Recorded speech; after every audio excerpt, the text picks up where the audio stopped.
Everybody get up, it's time to slam now. We got a real jam going down. Welcome to the Space Jam. Here's your chance, do your dance. Hello, world. And we're locked in. The NBA season is here. Are you ready? Kazo, I'm so excited. It is the absolutely best time of the year with sports. We just had the biggest UFC event. Football's in full stride. We're killing our locked-in picks like always. Baseball's about to end. It's the postseason. And now it's the NBA time. One thing I noticed, we say it's the best time in sports almost every month of the year. Have you noticed that? I haven't, It's actually. always great in sports. So you could say, oh, this is the best time in sports. It's March Madness, NBA season. Then you could say, oh, it's time for the Super Bowl, best time in sports. It's the biggest event. And then it's like, oh, it's the NBA Finals, the best time in sports. I hear it's the best time in sports year-round. So why can't we just say, you know what, sports is at its all-time best? That I agree with. And two, I think it's just us. I think we make sports the best all year round because we're locked in. And it's NBA season. We're NBA guys. There's been so many trades this offseason, so many signings, Player free agents. movement. Yeah, player mobility. And now that the NBA season snuck up on us very quickly, this is one of the quickest NBA off seasons in my mind because I think there was so much going on in the off season it kind of killed time. And now the season's right here. Yeah, the NBA Finals was epic. It was the Warriors, Cavs again. Yeah. Then LeBron goes to LA. All the player mobility, Cousins gone. Just everyone was moving. It was just crazy. Kawhi Leonard was traded to the Raptors this offseason. Just an unbelievable offseason. I can't wait. So we're going to our top 10 power rankings going into this year. 2018-2019 NBA season power rankings. Yeah, and it's going into it. Of course, things change. If there's injuries happen or big trades happen, if Jimmy Butler moves, whoever knows what happens. But right now, Friday, October 12th, this is our top 10 NBA power rankings. Are we starting with me? Number 10. You are taller and stronger. You go first. You are just so kind today. Thank you, Number sir. 10. This is an underrated team because of all the underachievement this team has had in the past. Real quick. Did you see my list? No, I was going to say, we promise on my unborn child that you have not seen my list. Having another child. Come on, man. I have not seen your list, and you have not seen my list. Is that correct? Yes, it is correct. Okay. This is no magic trick. This is just two great minds talking about basketball.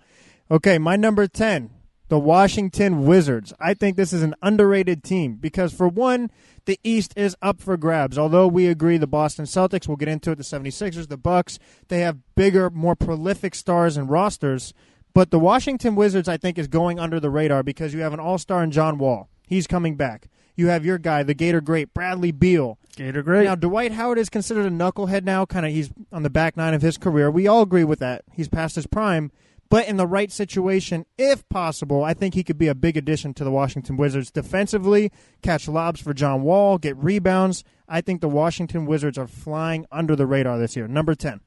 Because I'm just going to say I like it. That's a really good pick by you. Okay, my number 10, I'm going to go to the West Coast first. I'm going to go with the Denver Nuggets. They were my sleeper team last year. They barely missed the playoffs. Remember, they had that great, epic game against the T-Wolves for the 8th seed in the West. That was intense. I think they take a whole nother step. I just love all their young players. Gary Harris, Jokic, who's the other guard? Jamal Murray, I love a lot. And then a sneaky pickup was Isaiah Thomas off the bench. And now it's the whole underrated, overrated. Right. Isaiah Thomas last year was overrated, had a bad year. This year, to me, he's underrated. They gave him little to no money, $2 million. He knows he's coming off the bench. His role for this team is come off the bench, shoot, and score. And I think he has a really good season this year. I really do. I think he has a underrated good year this year for Denver. They're my number 10 team. I like them as your number 10. Now, they're my number 9. Is because I do like the Nuggets. They're a very well-rounded team. So my number 9 is the Denver Nuggets. My number 9 is Washington. We didn't look at each other's list. I know. I think they're better than the Wizards because we've seen them against more West Coast teams. Okay. And the Western Conference was better last year, obviously, than the Eastern Conference. Mm-hmm. But have we ever seen anybody like Isaiah Thomas? Like, okay, you could say guards that got injured very quickly and they fell off. They took a decline. But, I mean, even Allen Iverson, it wasn't that rapid. You went from Isaiah Thomas, MVP candidate. Like, he was a legitimate MVP candidate. Yeah. And then to be traded twice in 3 months. And now, like you just said, undervalued to a point where he's off the bench. Has that ever happened?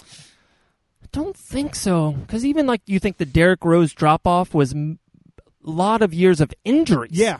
You Even know, Dwight Howard wasn't that immediate. drastic. It wasn't that MVP 3 months later traded off to two teams. That's a great point. So that's so Wow. funny you said that, like him coming off the bench is now underrated because I'm not the biggest Isaiah Thomas guy, but he's certainly an NBA player. And it's like he's not a star, but him off the bench will be a huge contribution for the Nuggets. That's why they are my 9. Okay, great point. Let me just do one tidbit on why I have Washington number 9, not number 10.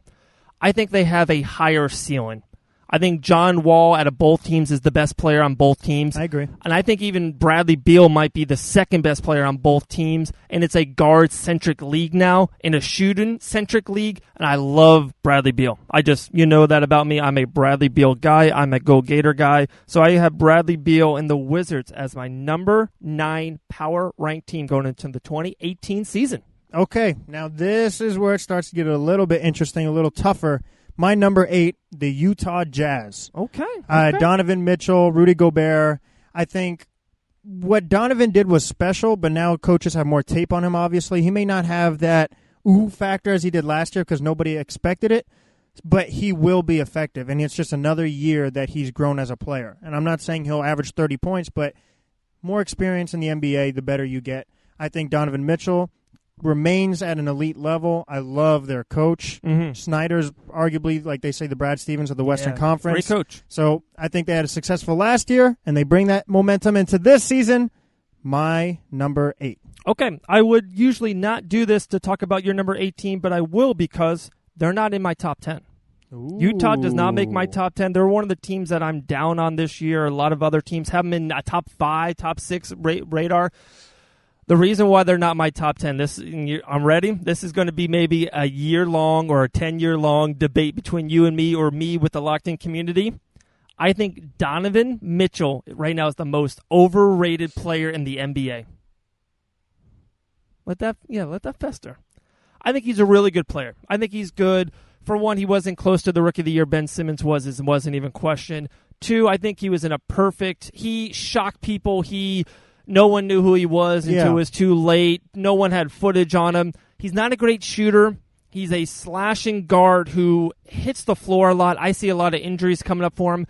And he played a lot of years in college over there for Louisville. So I think what we saw last year of Donovan Mitchell, to me, hey, I might be wrong, but I'm locked in. This is my gut. This is what I'm thinking. That's his ceiling. That's the best Donovan Mitchell you will see.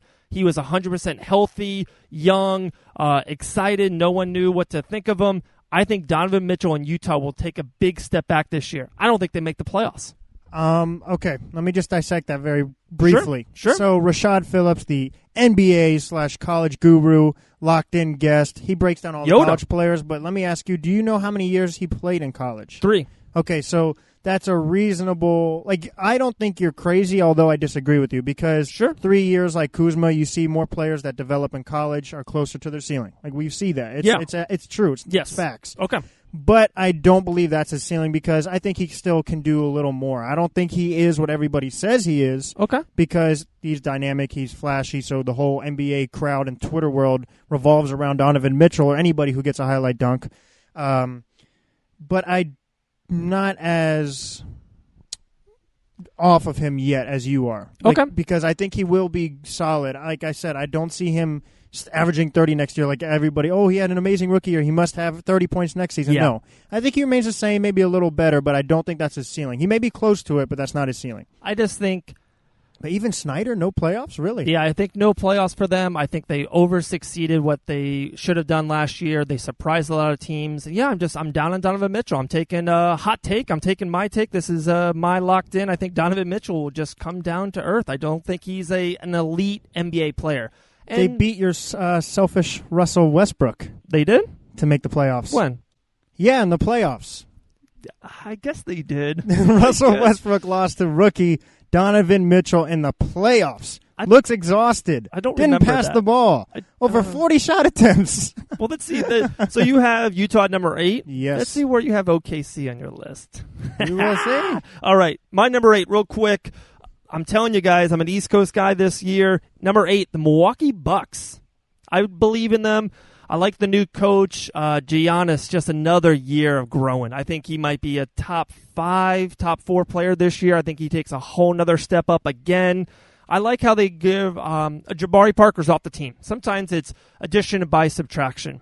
He was kind of always injured. You weren't sure who was going to play and not play and take the minutes and take the shots. So I think without Jabari Parker and Giannis just being better and just gelling with the team again, I have Milwaukee at number 8. They're not on my list. Really? Yeah. So I'm surprised by that, to be honest. Because Giannis, I believe, is, like you said, you could argue top 5 elite talent, like 100%. And you're not crazy for thinking that. You see my face. I'm Who's shocked. the second best player on that team? Chris Middleton.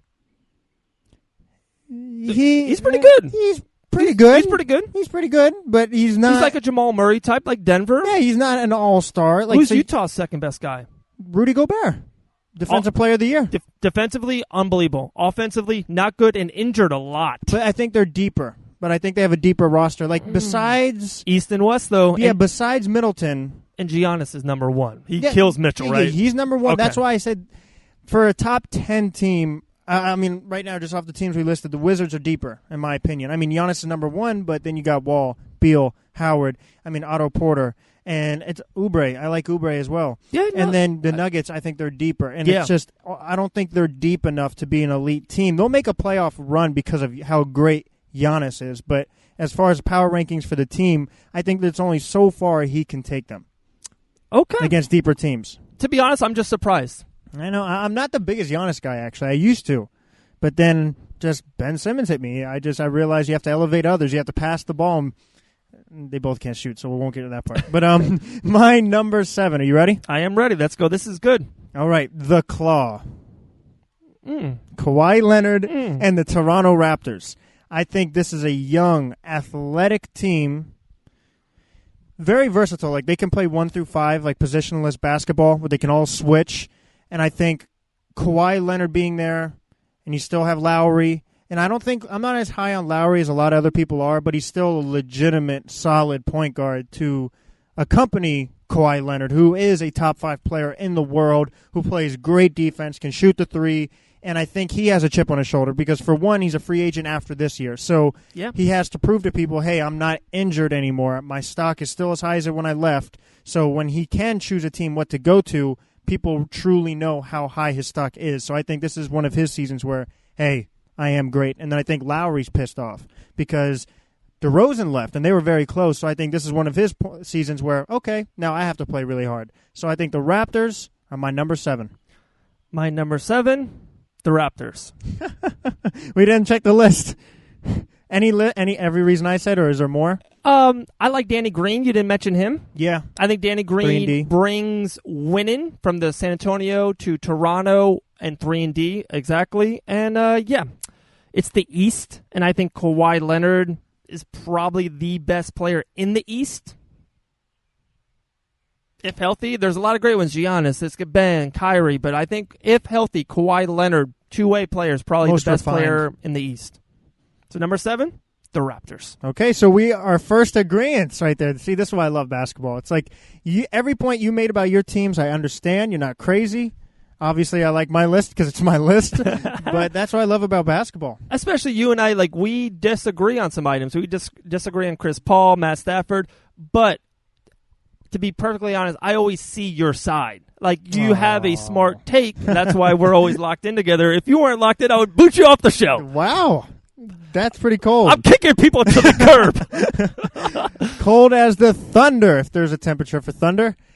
Oklahoma City Thunder. They're your number 6. They are my number 6. Ahead of the Jazz. Russell, look, I'm not the biggest fan of Russell, but I admit he is an elite talent, a dynamic player, averaged a triple-double for 2 seasons. As much as I don't like the stat padding, not everybody could do that even if they wanted to stat pad, and he's better than Donovan Mitchell. I think Paul George coming back is not only big for like on-court issues, but morale. It's like last season Russell Westbrook was thinking, wow, if he doesn't stay, my whole reputation is diminished. And Paul George is like, do I stay? Do I not? And then, of course, you had the Carmelo Anthony dilemma, and he wanted the ball, and he's not a locker room guy. So I think it was a combination of everything, and now it's everything kind of unwinded and settled, and it's back to just basketball. And I think when you have Paul George and Russell Westbrook, you don't have to overthink it too much. And the underrated part of the whole team, now you have Schroeder off the bench as a backup point guard, so Russell won't be as exhausted as much if he accepts coming onto the bench. And then I love Adams. He's a great defensive big, obviously, protects the paint, rebounds. There you go. That's my love for the Thunder. Wow. Did you hear that, guys? He said something nice about Russell Westbrook. Thank did. you, Max. My number 6 team is the Oklahoma City Thunder. It's Russell Westbrook. Everything you just said, I mirror. Schroeder, you mentioned. I was so happy. You mentioned Steven Adams. I'm happy with that. And just them gelling together. And like I said, addition by subtraction. Without Carmelo Anthony, they are absolutely a better team. They will gel. They will have a really good season. I'm going to be honest. I really wanted to put him in my top 5. Like, I really wanted to put him in my top 5 and really push Russell Westbrook down your throat. But I'm just going to be, I want this to be legit and honest. And at the end of the year, we'll look back on this podcast and be like, well, yeah, they were the 3 seed in the West, so they're the 6, blah, blah, blah. So I have them at number 6, and gosh, this will be crazy if we mirror our top 6. I feel like we will. So instead of it looking like you copy me, how about you pick your number 5 first? Okay, because, we've been going first the whole time. We'll switch it. We'll switch it. Okay, and hey, I love number 5. The greatest player in the world joins the greatest organization in the world. No. The Los Angeles Lakers are my 5th team. Rajon Rondo, Lance Stevenson, McGee they have all, and I argued with Yoda himself. Brandon Ingram will be an NBA All-Star this year. I love Ingram. LeBron elevates Ingram to the next level. Kuzma is going to be really good this year. I like Lonzo Ball coming off the bench, getting his gel back, getting the game back in, not forced into big minutes right away. Luke Walton leading this team. You never know. There could be a big trade mid-season for this Laker team. The 5th best team in the world, the Los Angeles Lakers. We do think we think so similarly. Okay. Try saying that 5 times fast. Similarly. There we go. Okay. But when we disagree, I love it because now we can go all in on the disagreement. But I'm not going to pitch my side on why I disagree with you just yet, so I'll just list my number 5. The Philadelphia 76ers. Ben Simmons, Joel Embiid, Covington, another year of being healthy, another year of playing NBA minutes, and I think Ben Simmons, as you do as well, will be the next best player in the league. He elevates others, 6'10" point guard. They don't make those. And Joel Embiid, you could argue, is the best center in the league. They are my number 5. Cuzzo, can I put you on blast a little bit? Can we go at it? Are you okay with this? You can, but I can't give you my reasons on why the Lakers aren't there yet. No, nothing about the Lakers. The 76ers. Okay. I will use your words. Oh, okay. We had a podcast 3 months ago. I listened to it 4 times. Okay. It was all about the Philadelphia 76ers. Yes. And on that show, you predicted that they would beat the Boston Celtics and go to the NBA Finals. But remember, I kind of corrected my statement. I was like, well, I think it may have been next episode. I may have backtracked a little bit, maybe got ahead of myself. Okay, I listened to that episode 3 times. I only listened to that one once. Yeah. So you're back. You think they're going to go far in the East? You don't have them win the East anymore. Is that correct? I don't think so. I don't. Whoa! We don't think on this show, Max. For we my go power left or right, black or white. Come on, give me an answer. There's a team that can be better than the team and still lose to that team. But that's true. But that's for true. Power ranking's sake, I don't think they're on paper a better team than the Boston Celtics. Okay.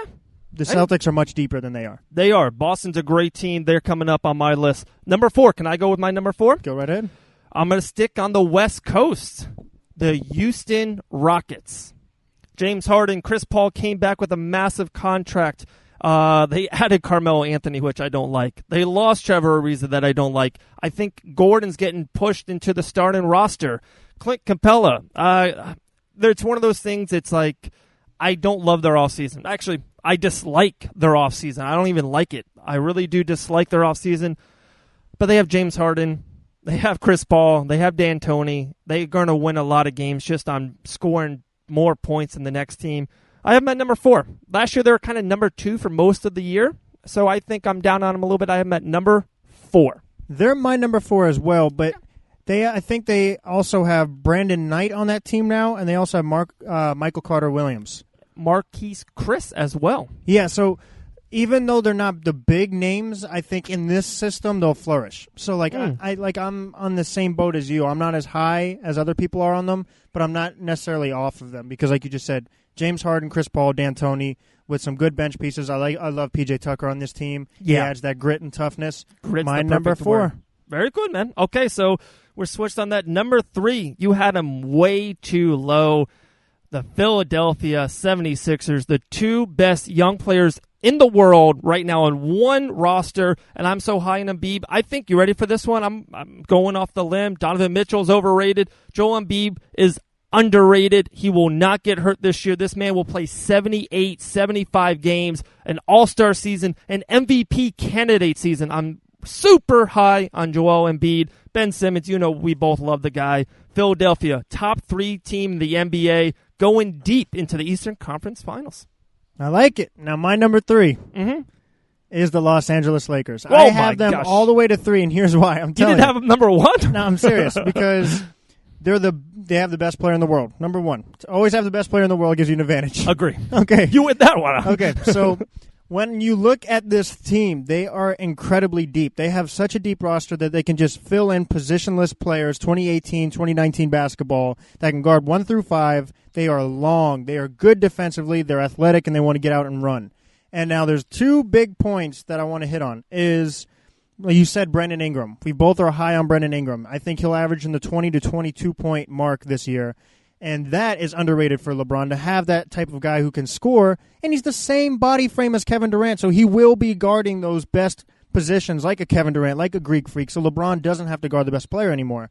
And the last thing is the amount of ball handlers they have is now a bad thing to like the media. It's like they don't have any shooters. Shooters isn't what beat Golden State. It was when they were Tristan Thompson helped beat Golden State when they were tough and gritty. Now you have playmakers who are tough and gritty like Rondo, good defensively. Lance Stephenson's a playmaker, good defensively. JaVale McGee, he's not a playmaker, but he's good defensively. I love what they're trying to do. So now LeBron, this will help elongate his career because now he doesn't have to do all the playmaking anymore. He doesn't have to guard the best player anymore. So now he could do more catch and shoot. And I think both you and I agree he'll be in the post more, getting more rebounds, more easier buckets. So he'll be fresher in the postseason. I see them making a deep playoff run. They're going to struggle in the regular season. They're not going to be the third-ranked team in the West because they have to get used to chemistry. But I think if they are matched up with a Houston or somebody in the West in the playoffs, they can beat them because of that depth. I didn't even mention Kuzma or Hart or Lonzo Ball. Wow. That's what I'm talking about. There's just so many names on this roster. Totally agree. Totally agree on almost everything you just said there. 2 underrated things that you said, and I kind of started thinking about it. When the Heat won their first NBA championship, that was before they had Ray Allen. Yeah. They didn't have a lot of shooting. They had a lot of playmakers and ball handlers, and they had Wade and LeBron. The second year they won the title, the year that Kyrie stepped up late and LeBron, same thing. I feel like, it was Tristan and Kyrie and LeBron slashing. J.R. Smith had a good postseason run. It's like you need shooting. I'm not saying abandon shooting, but sometimes you don't need 4 shooters out there. You need 1. Or you need, 1 off the bench as well. So if Ingram's your shooter during the starting lineup, and then they get 1 role player shooting, coming off the bench, or maybe even Hart develops into a better shooter, that's enough. This might be the best defensive team that LeBron James has ever been on. Think about this. There's I could be wrong here. 6 billion people in the world. Like, it always grows now. I think you're wrong. Yeah, maybe more, maybe less. The whole point is 6 billion people in the world. Let's just say I'm right for argument's sake. You're never going to find in that 6 billion people 5 people that could outshoot the Golden State Warriors. So why would your game plan try to be, let's outshoot the Warriors? Wouldn't it be, what is their weakness? They're a finesse team. They're weaker. That's why I think on paper it makes people go, what in the world? They have no shooting. But on the court, it's going to translate. Because I know if I play pickup basketball, if I have the 5 toughest guys on my team who you never want to guard you because they maybe foul a little too hard or they always talk trash, I feel pretty good when I have them on my team. Absolutely. All right. Number 2, Dave. Number 2, no surprises. I'm not going to try to swerve. I'm not going to try to take a hot take. Number 2 is Boston. Yep. Best team in the East. The second best starting roster in the whole NBA. Kyrie, Jalen, Jaden, Gordon, and Al. Great team. A lot of versatility. Great shooting. Great coach, the best coach in basketball, I think, Brad Stevens. Yep. Boston, number 2. I have them winning the East. I have them going to the NBA Finals. I love this team. If they stay healthy and stay motivated, 58, 63 wins, a lot of wins. They will have home court. The East will go through Boston for the NBA Finals. In agreement, but the one caveat I have is, because they are my number 2 as well, make sure you guys look at, because we've said it, what happens to Jason Tatum and Jaylen Brown, because there was no Kyrie Irving or Gordon Hayward in the playoffs. You have players like Terry Rozier playing a pivotal role in this offense. If they, as young players who flourish on momentum and confidence, if they don't get the touches or shots they normally do, does that somewhat bring them back a notch? Does that get them upset? Because they're not, they are mature for their age, but they're not as mature as a veteran. So will that affect them if Gordon Hayward and Kyrie are taking too many shots? Can that? Yeah, it could. So that's the only little lookout for the Boston team. Other than that, they are a deep, complete roster. It's a problem that I have sometimes. I have too many 50s in my wallet. It's too big. Boy. Come on, that's a great problem to have in Boston. It's like, we have 3 all-star wing players. I don't know if one guy will shoot 19 times or 17. It's That's a great true. problem. It is a problem. But it's true. My diamond shoes are too tight. I don't know. It's awesome. That is true. And okay, no secret here, guys. Number 1, the Golden State Warriors, the defending 2-time NBA champions, 3 out of the last 4 years. Kevin Durant, Steph Curry, Klay Thompson, Boogie Cousins, and Draymond Crazy Green. It's an all-star team. It's a dream team. This is probably the most talented team ever put together. Yes. The most talented starting team ever in NBA history. Yes. I'm just in awe. I can't wait to see what they do in the regular season, because there's 2 ways. In Chris Broussard, I saw that you were talking about it. They could go for it and just go 73, 74 wins and just try to be the greatest team ever in NBA history. Or they can say, guys, we don't need to try. We can win 58 games without trying and just sneak out the 1 seed. But we see that's not even important, because Game 7 was in Houston for the Western Conference Finals, and they went right through them. So no surprises. Number 1, Golden State Warriors. They are my number 1, and I'm not trying to, let me just dissect this team just to be different. But seriously, I think fatigue may be an issue as far as it's too boring. 5 all-star players on your team, it's too easy, and they may not take the regular season as serious, but they are the most talented and the best team in the league. But will it play a factor with 2 crazy attitudes in Draymond Green and DeMarcus Cousins if Durant really wants to leave? If this is Durant's last year, and I think they all want to win a ring, especially DeMarcus. He's probably going to have a big contract after this year. He wants to prove he's healthy and he can win a ring on a successful team. But if this is Durant's last year and he is leaving, so I think they should go for all the records if it is. But if he does leave, does that play any type of issue in the locker room? Yeah, it could. That's again, first-class problems. But sure. Remember David West even said after the season, like, guys, you don't know, we struggled in the locker room back here. And just to throw out David West retired. So he was a veteran, big glue guy, and he's gone. So we'll see what happens, guys. That is our NBA Power Rankings for the 2018-2019 season. We're available on all podcast platforms, iHeartRadio, Stitcher Radio, Spotify, of course, Apple Podcast, locked in with 2 N's. Give us a 5-star subscription. And like always, unless you have something else about your beautiful hair, Dave. Nope, it looks great today, guys. I am ready to end this thing. And like always, stay locked in.